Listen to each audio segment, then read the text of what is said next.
Sorry about that. My computer's really slow, so I was setting that up first. All right. My name is Parcel22. Hi, and I'm the founder of Parcel22. Do we start off with the elevator pitch and then I go into the 20-minute? Yeah. Yes? Okay. So on average, women spend about $1,700 a year on fashion alone. However, a large percentage of that goes towards items that they wear once or twice before it goes to the back of their closet. At Parcel22, through fashion rental, we aim to give women the rotating closet of their dreams at a monthly rate that they can afford. We are targeting fashion-forward young college women and 20-somethings who want the variety to match their busy social schedules. Fashion rental is an emerging market, however, there's a market gap in the young 20-some department. We are a team of 4 young women in the heart of our target market building a solution to our very own fashion problems. We are seeking an investment of $300,000 today in exchange for a convertible note. This investment will go towards lowering inventory, shipping, and marketing costs. We launched our beta test this past June and are ready to begin our regional expansion this November.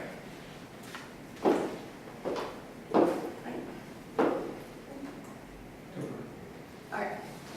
So hi, again, my name is Parcel22 and I am the founder of Parcel22. I graduated from the University of Florida this past May with a degree in mechanical engineering.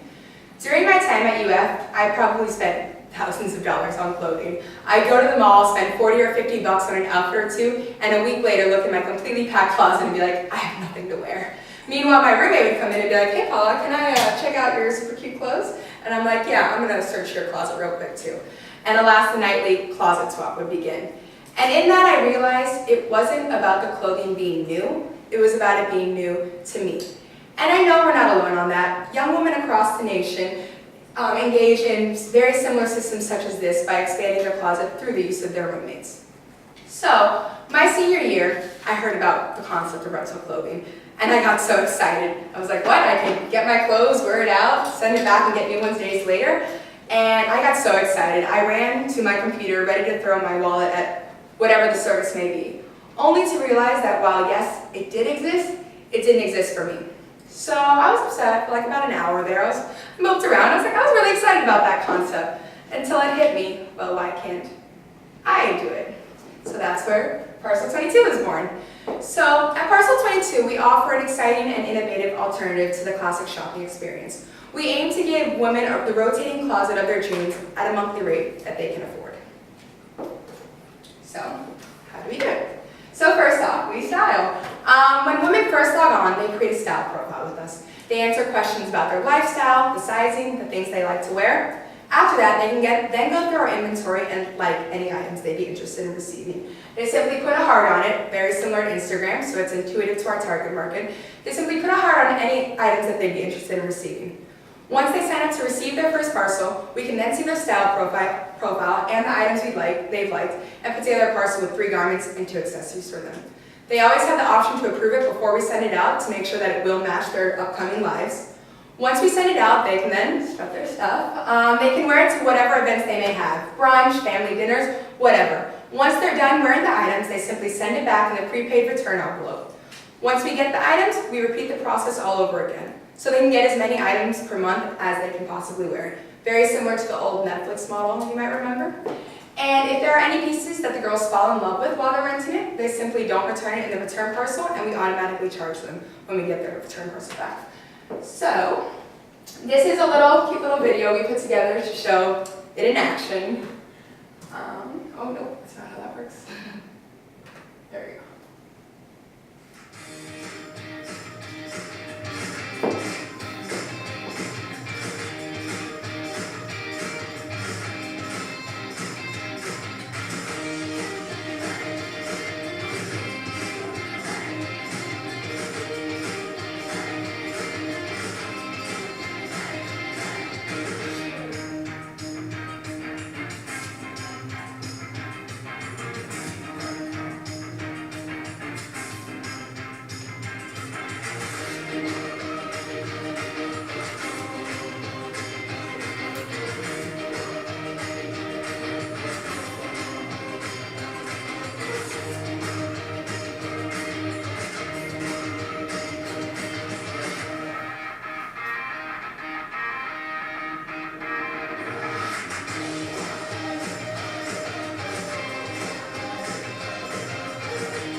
now that you know a little bit more about the product, these are a couple things that we've learned over the past couple months as we've observed our target market. Subscription box services are extremely hot right now. They appeared on the market about 4 years ago and have exploded 3,000% in the last 3 years. In 2014 alone, subscription box services brought in an estimated $5 billion in revenue. A large part of the appeal of the subscription box service is the monthly gift aspect of it. Women sign up, they forget about it, and a couple days later, there's always something waiting for them at their doorstep. So it's just a very fun concept. On top of that, the subscription box service target market has been spearheaded by women's beauty supplies. So the two most popular services right now are Ipsy and Birchbox, and those are makeup. So this plays very well into our target because the women who like makeup also like cute clothes. So it's not too hard to introduce a service such as this to a target market who's already so familiar with the concept of these services. So here on the right, this was taken straight from Google Trends. I made it pink. But other than that, it was taken straight from Google Trends, and it is the amount that subscription box services have been searched from the beginning of 2009 to the end of 2015. As you can see, it has been a very exponential increase, and it is expected to continue increasing over the next couple years. So our consumers spend about $1,700 a year on fashion alone, with 54% of that being from e-commerce stores. So while in the past it might have been strange to introduce a concept such as renting clothes online that you can't try on anymore, women are becoming more comfortable with the idea of buying their clothes online, so it's not that hard of a jump to consider renting them online. The sharing culture has also become much more prevalent. Think Airbnb, Uber. People are suddenly much more comfortable with the idea of sharing their items for the greater good. So it won't be so hard to implement a concept such as Parcel22 right now. So, if it is such a perfect time, why isn't there anybody there yet? Well, there is. There's 3 main rental services right now: Le Tote, Winnie Bee, and Rent the Runway Unlimited. However, as I discovered last year before I started it, they don't exist for our demographics. So Le Tote is business casual conservative, Winnie Bee is plus size women, and Rent the Runway is runway styles at a much higher price point. So there's a market gap in our age range. On top of that, the other competitors to consider would be the fast fashion competitors. This is Forever 21, H&M, Zara. These are the competitors who can bring clothing to women at extremely low prices. However, they are known for being disposable clothes, meaning that after a wash or two, they deteriorate too quickly to be worn again. So while these competitors can give them the quantity, they can't give them the quality. So what do women really want? Well, I can't help you in the other aspects, but as far as fashion goes, first and foremost, we want new and exciting outfits. We want to wear the newest trends, and we want them to be quality.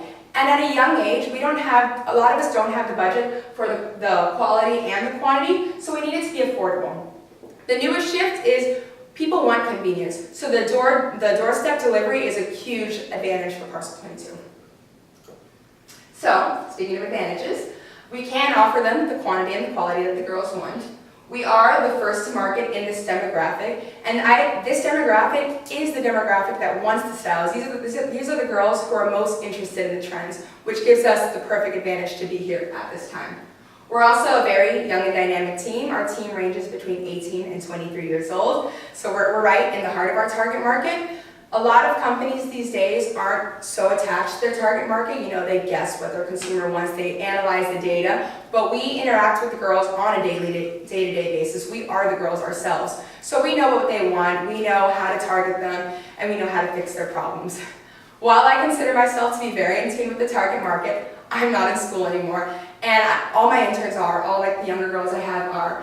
And for example, I was creating a sorority campaign to reach out to all the sororities, and I showed it to my interns last month, and I was like, give me any critique. And they're like, Paula, I'd probably change a couple of those things. I was like, no, I think it's gonna be great. They're like, honestly, Paula, it's a little 2011 for me. I'm like, okay, all right, that's why I have you guys in here. So we make sure to stay in tune with our market to use our marketing most efficiently. So here's the team. I am the founder and CEO, so I thought of the concept last July, and I began development on it in October 2015 during my final year at UF. A month after I graduated in June, I did launch the beta testing, and through that I got my initial beta testers. So I tested through the summer, and we just finished up beta testing when I brought on Valeria Barreto, right here. She is my COO, Chief of Operating, And she is in charge of the day-to-day aspects. So she's in charge of the scheduling, making sure everything's going to plan, everything of that nature. So she works more in the business, so I can work more on the business. Last month, we brought in our marketing girls. We have Jennifer Porres. She's the creative director. She created the video you saw a couple minutes ago. She creates our marketing material, our email marketing, and everything visual. So she works largely with Shoot, and she is our community outreach. She's also the one who told me I was a little outdated, but she is our community outreach. She's currently active in a sorority, so she helps get our name out on campus. She tells us like what the girls around there want. On top of that, she is our analyst, so she looks at our advertising and at the data that we get to make sure that we are doing things most efficiently and to figure out how we can change things after that. So, our marketing plan. We have 3 major ways of getting our name out there. Word of mouth. So we already have a referral system in place on our website that girls can give out a code, they get their next month a little bit off, and the girls get their first month a little bit off as well. We're also, next month, we'll begin our regional expansion right here at UF, starting with the sororities. So we will go to all 16 houses and announce at their dinners. At each dinner, they have about 150 girls just sitting there like waiting for announcements. So that is immediate exposure to over 2,000 girls right in the heart of our target market at an extremely low cost to us. Social media will be a huge part of our marketing campaign. Millennials, sad statistic here, spend 6 to 9 hours every day consuming social media. So just scrolling up and down their Instagrams.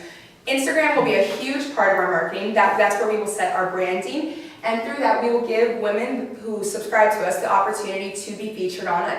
If they hashtag, like you saw in the video, if they hashtag my Parcel22, or if they tag us. So that gives us free exposure in exchange for exposure for them. So that is another very low marketing cost to build our branding as well.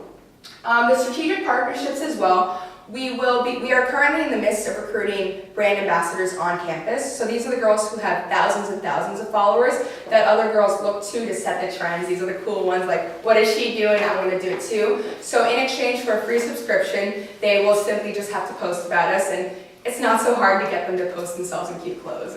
It's not such a hard concept. So that is a main way that we are going to get our name out there. Once we create enough national buzz, we will then use that to leverage to find girls who have millions of followers instead of the thousands.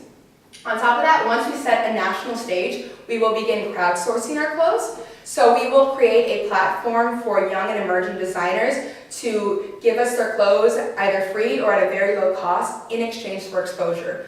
We would be a much greater alternative to a classic e-commerce store because for every piece that they give us, instead of giving it to one girl, we can expose it to 6 to 8 girls. So that makes us an ideal candidate for something such as that. So there are 3 main ways that we get our revenue.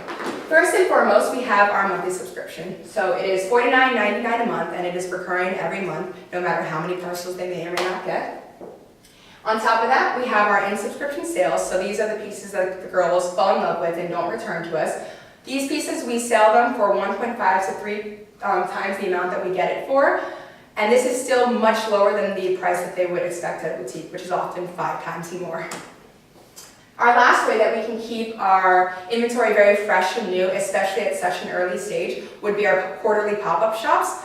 Well, we'll have quarterly pop-up shops to kind of get rid of all of our last season's inventory at extremely low cost, similar to Plato's Closet, so it would be consignment style, but we'll sell them at cost very similar to what we received it for, to offset our inventory cost and to keep everything fresh and new. Oh, there we go. So, I launched the beta test and proof of concept in June 2016. So through the summer, I got my beta testers. With them, I got my feedback, we improved the quality of our clothes, the shipping, the packaging, everything of that nature. We also improved what the girls want. When I first launched, it was just me, and I love dresses. So the website was almost entirely dresses, and I realized in that people were like hearting the shirts and like everything else more, and I was like, okay, so I've shifted to like what the consumer wants. Looking back at the product that I had in June 2016, I'm very glad I did that because what I released then does not even compare to the quality that we have today. We just completed our beta testing and secured grant funds to help offset the cost of our personnel. Next month, we will begin our regional expansion, starting with here at UF. We're also planning to secure seed capital to begin the movement of our national expansion in June 2017. considering we get this secured, we secure our seed capital by October 2018, we will have at least 2,000 active customers. So today we are asking for $300,000 in exchange for a convertible note. This capital will be used towards lowering our inventory, shipping, marketing, and marketing costs. We will also use, we already have our website in place, but we will use that as well to continue the development on the back end of our website to increase efficiency and ultimately the customer experience. Our marketing and advertisement, at the moment we're recruiting girls who have thousands of followers, but once we create enough national buzz, we can recruit the girls who have millions of followers, thereby really offsetting our cost of marketing. Also, when we can set that national stage for the crowdsourcing, that will also extremely lower the cost of our inventory. And back to the inventory and the shipping cost, we also plan to lower that with our seed capital by buying in bulk, which will nearly half the prices of our inventory at the moment. So, with your help today, we hope to continue building Parcel22 to a nationally recognized brand. Thank you, and I'm ready to answer any questions you might have. But tell us about the inventory acquisition process. Okay, so I have suppliers right now. Somehow they're all in LA. I didn't realize that until I started. But I have suppliers that I find online through being a registered buyer.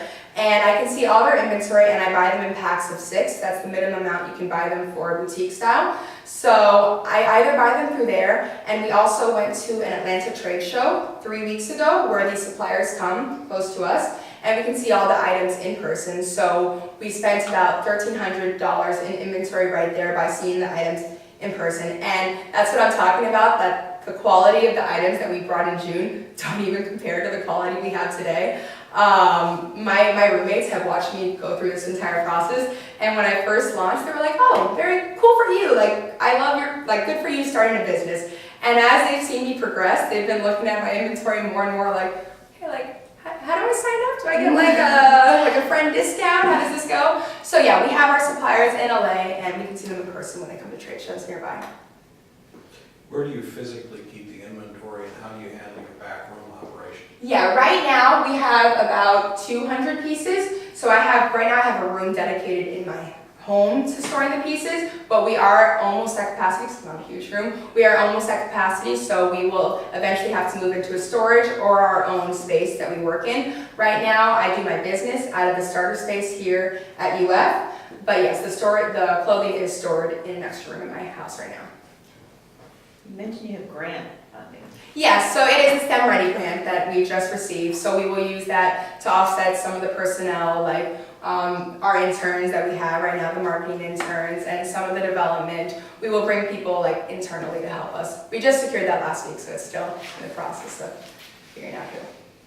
I saw in the video it said you get, I guess, I can't remember if it was 2 pieces of clothing. It's 3 garments and 2 accessories. And 2 accessories. Okay, so they can get up to that, or do they have to pick that? And Yeah, that's how many they get in each box. So, and how many times a month can it? as many as they can wear. So, if it takes them 3 days to wear it, then they can turn it back in that day. We've seen over time it takes them usually about 2 weeks to wear it, with the turnaround being 4 to 5 days between like shipping here, switching it, and sending it back. So on average, when we get a little bit below 1.5 a month currently. How do you handle damage on as it comes back? So we have an insurance already in place with our subscription. So if it's minor wear and tear, simply wearing it, you're covered for that. But if it is irreversibly damaged, then we automatically charge you for that. So like if it comes back like cut in half, then they are charged for that. So far everything has been pretty gently used. So far we haven't had, luckily, too much of an issue with that. But that is our policy with it. So how many beta testing? So when I first launched, because I am so small, I wanted to do more of a proof of concept to make sure that the women were interested in something like this. So I didn't want to spend too much on marketing right off the bat. So I largely marketed simply through like my social media, just posted like, hey guys, and like gave a description about it. None of my close friends signed up for it because they just wanted to see what I was doing. But I got so many like random people like from my middle school and all of that, like distant relatives or distant people who saw it. So off the back, I have 15 beta testers total, and I've kept 10, and the only 5 that have quit in the first 2 months when our product did not did not compare to the one we have today. So the people that we've acquired in the last 3 months have stuck with us, and the people who stuck with us past that beginning point stuck with us too. So you have 10 people in the last 3 months? Yeah, I have 10 active at the moment. All in Florida, where are they located? They're actually like pretty diverse. Pretty diverse. Yeah, because I mean I graduated already, so a lot of like my friends are post-grads everywhere, or there's somebody that I met in a camp 7th grade. It's been very random connections that I picked up on it. So your target for, I think it was October 2018, was 2,000 subscribers, which seems really low to me. That was a minimum. It was a very conservative estimate. I didn't want to come in here and be like 20,000 subscribers by that. Why not? Why not? I know. But that would consider our break-even point in 24 months would be the 2,000 subscribers. This would be an average of 83 extra customers per month that we acquire, and we mostly backwards found that out with an initial investment of $300,000. I would push Yeah. that differently. Your goal is not your break-even point.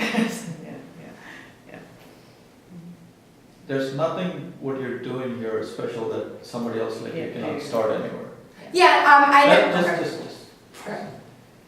So if you take this 24 months and you try to do this organically, word of the mouth and the stuff, Oh, no. That's why we're looking for a large investment now, because I've been bootstrapping thus far, so it has been just like the small growth, but now we're ready to take it to the regional and the national expansion. So now that's when we will begin our targeted marketing and everything. when do you plan to take to regional and national expansion? So regional would be this upcoming month. We will begin here. A large portion as to why we are doing regional is because the winter is coming up, and it is not an efficient use of money to be buying winter coats right now to drop them in 3 to 4 months. So right now we will be focusing on the Southeast through the targeted marketing, Google ads, Facebook ads, everything of that nature, Miami and Puerto Rico as well, because we have some people over there already. So that's why it is regional, but then securing that seed capital, then we will move to expand it nationally in next June. And another reason is we want to make it targeted enough that we can use this capital to really create a buzz in our region to begin with, rather than kind of like spreading it out very thinly across the nation.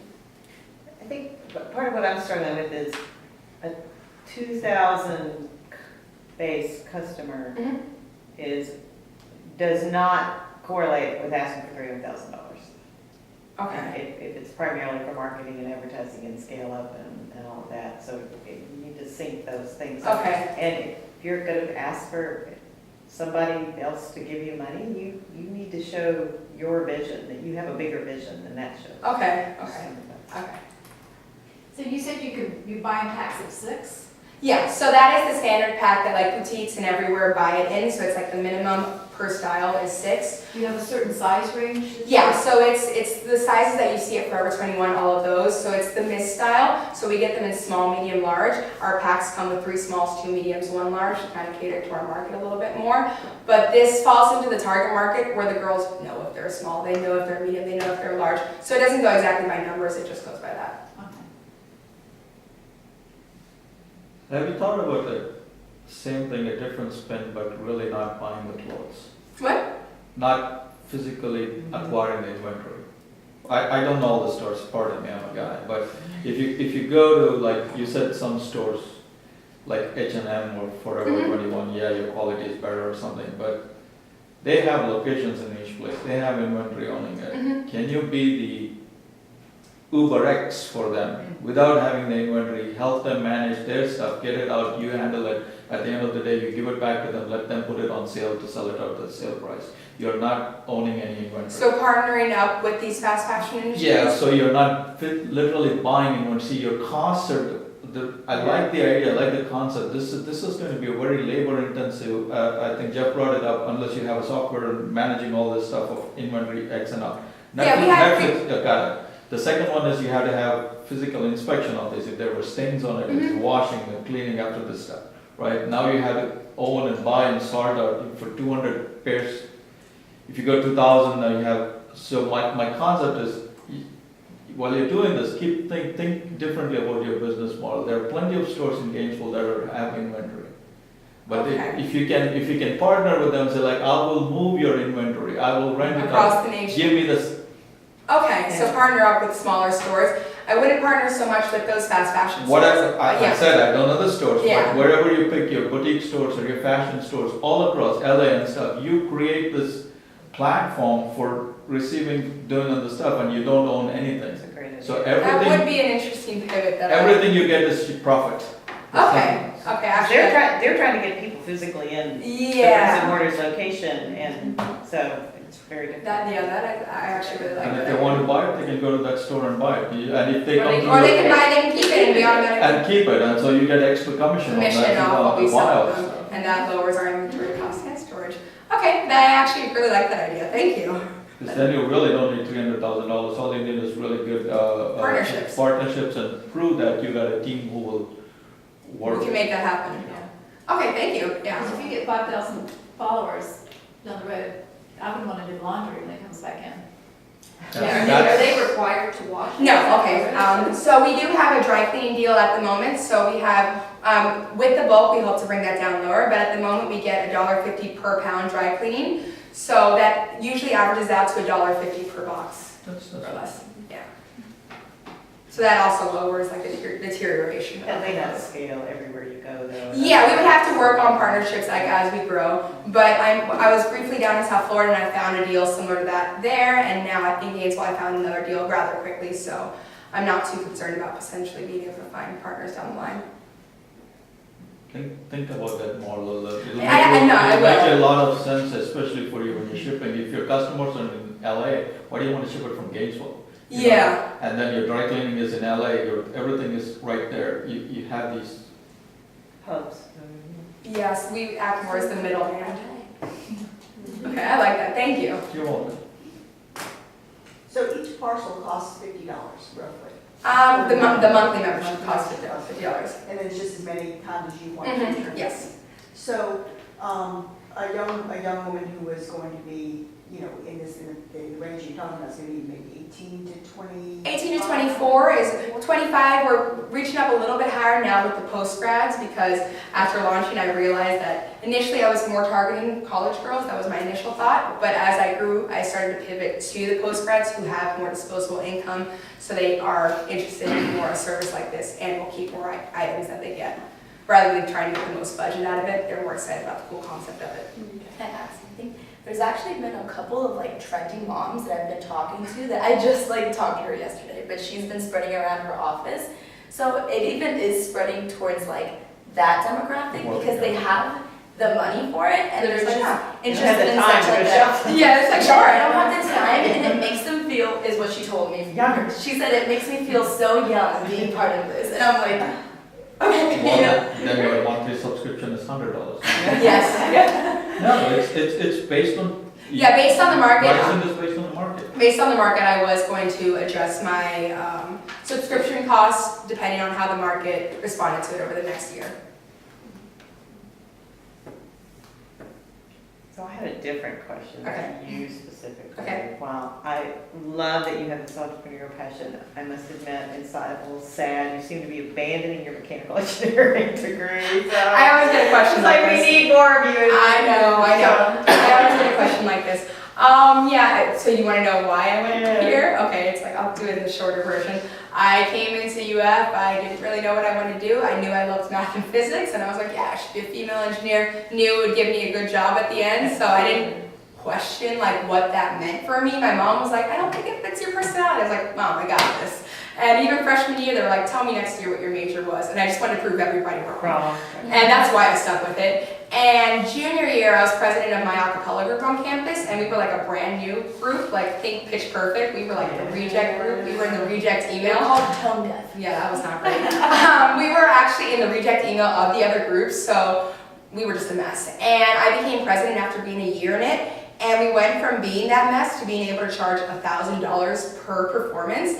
And I realized, everybody recognized our name and all that, and I realized I loved doing that, and that was my junior year, at which point I tried to switch to something business-like, but I had 3 years in mechanical engineering, tried to go to industrial, they told me I couldn't, so I picked up a business and sales minors, because I was like, maybe I'll do like leverage the middle, and that I worked in a sales internship, like for engineering, and while it was cool, and they paid really well, and that was all great. I couldn't see myself selling and talking about HVAC for the rest of my life.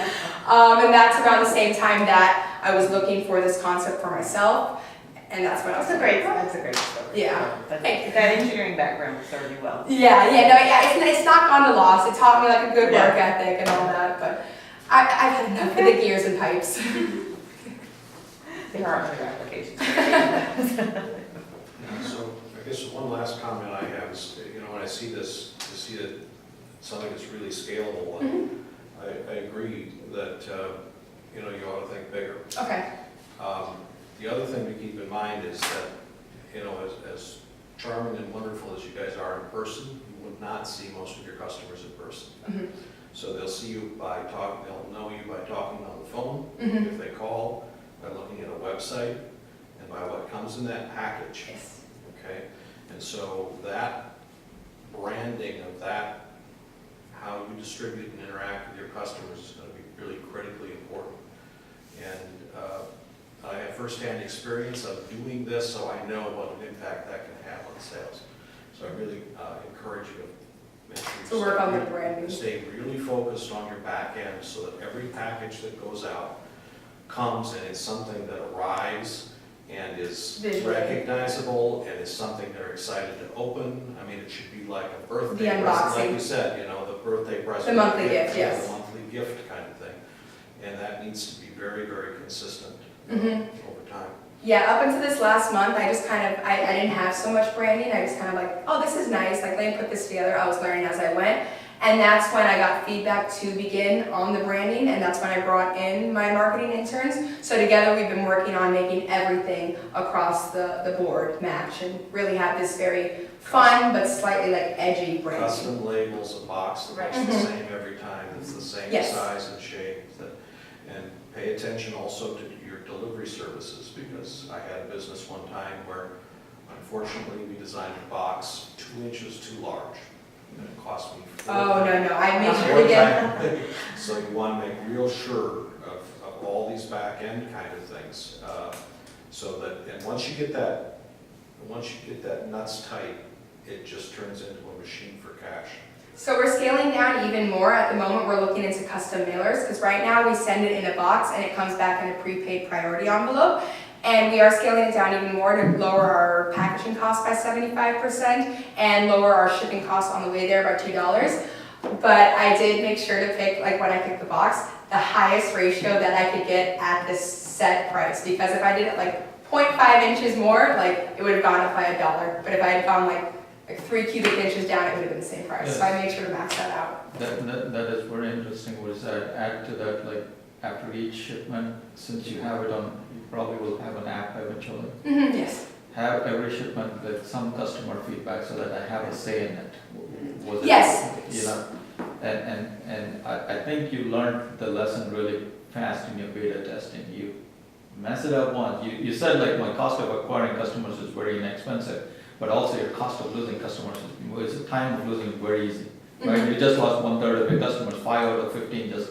Yeah, it was actually like very disheartening at first Yes. when I lost like my first couple customers when they quit, after a month, and all of a sudden I maybe didn't see as much potential in the business. If it cost me this much to get them and they quit after a month, I didn't want to create this bad name for myself. And that's when I realized I really had to up the quality and the excitement of the clothes itself to make sure that they'd want to stick with us to offset the cost of shipping. Because when I first launched this concept, I largely launched it for the concept of it. I just thought women would be excited enough about the idea of renting out clothes that, yes, I worried about the clothes, but I didn't worry enough about them. Now they're at a point where you're just like, wow, I've been looking for this. I've seen it everywhere over Instagram. How did you find this? So now she had to like pull me out of like a trade show.